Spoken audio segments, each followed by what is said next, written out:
Hello, my name is Matt, and welcome to this devlog of a game that I've been prototyping over the past couple of weeks. It's called Two Lives, and it's a hybrid dungeon crawler and platformer, as we'll see. So I want to walk you through it a little bit, and then we'll talk about some of the design aspects. In the basic setup of the game, we're just this little guy, and we're going to be opening doors in a dungeon, and whoa! It's a procedurally generated environment, so we're just going to be opening doors, fighting monsters. You can see they're dropping these gems, but we can't pick them up just yet. And as we explore through the dungeon, we got these chests we can pick up to get a potion, regain some of our health. And we're just going through fighting monsters. Oh, there's a dead end here. That door opens onto nothing. Unfortunate, we've got to go all the way back around. Just pick a different path.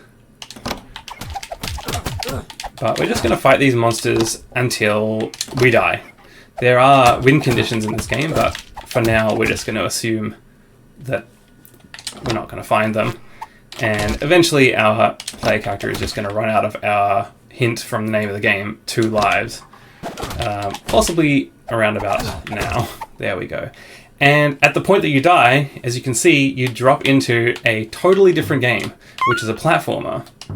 The gems that the monsters have been dropping can now be picked up, and we can jump this little guy around.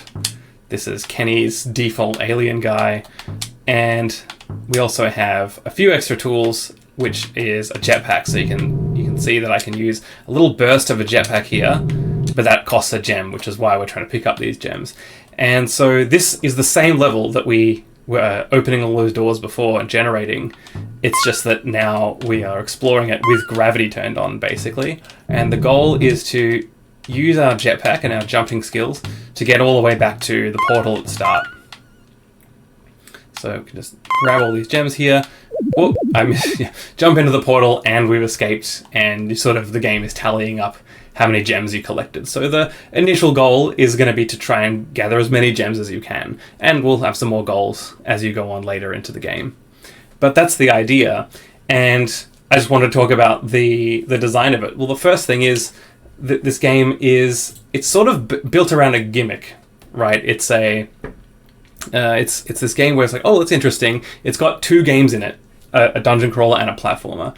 But once you sort of get surprised by that the first time, that reveal, there needs to be an actual game. There needs to be something fun that you can keep coming back to and playing. So what is it that makes this game interesting?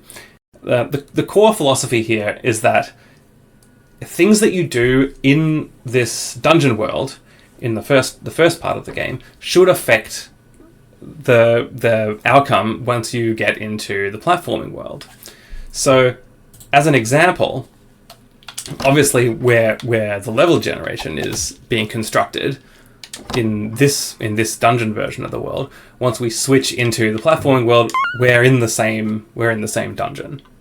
But I want something more than that. I want the core philosophy here is I want the player to be thinking about what is going to happen when I switch into the gravity world, the platformer world.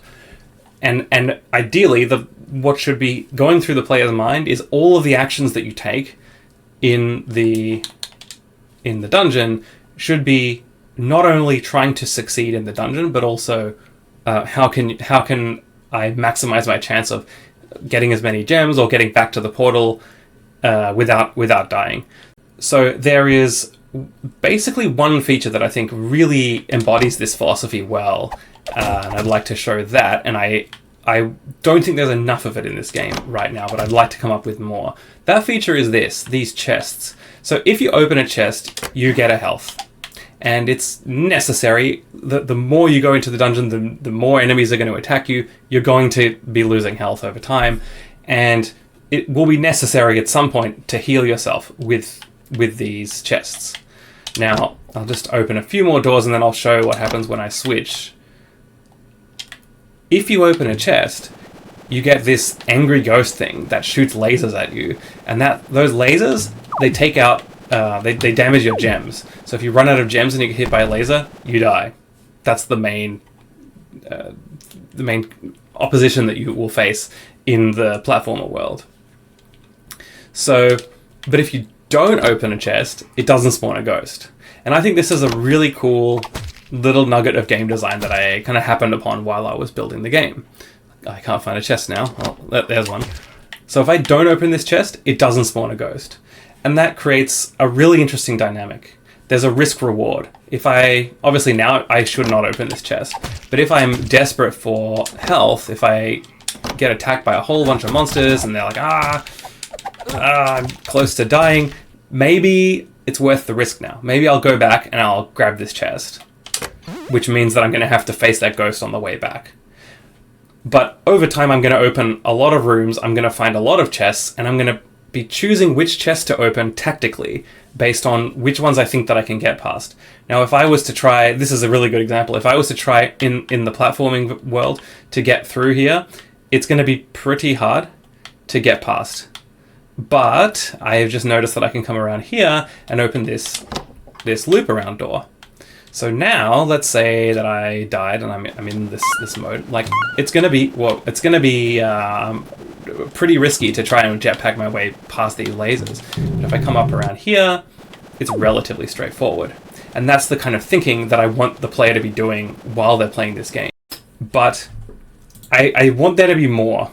I don't want you to just be playing this dungeon game, working your way through the dungeon and just thinking about immediately the problem at hand, and then switching into another game and then playing that game as a separate thing. I want more features to be added to the game that I will have to come up with, which are constantly making you think about, okay, should I do this? Is it going to be good for me right now? And also, what challenges, opportunities, or problems will it create when I switch over into the other world? And that's the thing that's going to blend these two games together and create something really interesting. So hopefully I will continue this journey. No guarantees. I'm just experimenting with a bunch of game prototypes now. But if I do continue working on this game, I'll post some more devlogs, and I hope to see you in the next one.